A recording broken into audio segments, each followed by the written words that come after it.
Ivory Coast President Alassane Ouattara says there will be no favoritism during investigations into human rights abuses during the country's recent political crisis. He emphasizes that his own fighters will be held to the same standards as those of the former president. VOA West Africa correspondent Scott Stearns has the report. President Alassane Ouattara came to Senegal for his first trip abroad since taking power last month, following the capture of former President Laurent Gbagbo. Both men claimed the presidency after November's contested election, and the political crisis that followed killed at least 3,000 people. President Ouattara has long had the support of Senegalese President Abdoulaye Wade, so Dakar was an obvious choice for his first foreign trip, as the Ivorian leader moves to restore his country's economy and its standing in the West African community. Some civilians displaced by the political crisis are also in Senegal. They welcomed President Ouattara, calling him by his initials, Ado.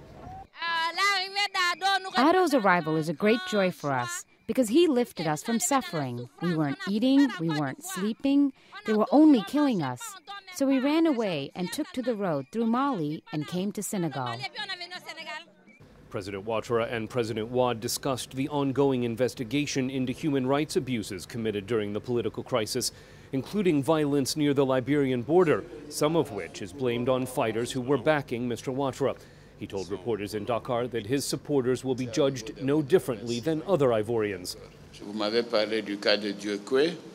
You were telling me about the Diokwé case. A week later, we sent the prosecutor of this region to investigate these killings. I also asked that the UN Commissioner of Human Rights also send a team to investigate, because my wish is to show there's no impunity in Ivory Coast. President Ouattara says he's establishing a Truth and Reconciliation Commission so that everyone will know what happened in Ivory Coast. Nobody is outside the law, so all those who have committed crimes will be punished. And the law is there to sanction everyone who committed crimes.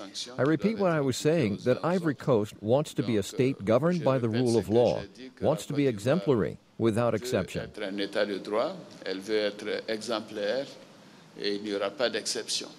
President Ouattara's push for justice in Ivory Coast must manage the expectation of rebels who brought him to power and now make up the bulk of the new National Army, as well as the misgivings of Gbagbo supporters, who Electoral Commission results show make up more than 45% of the population.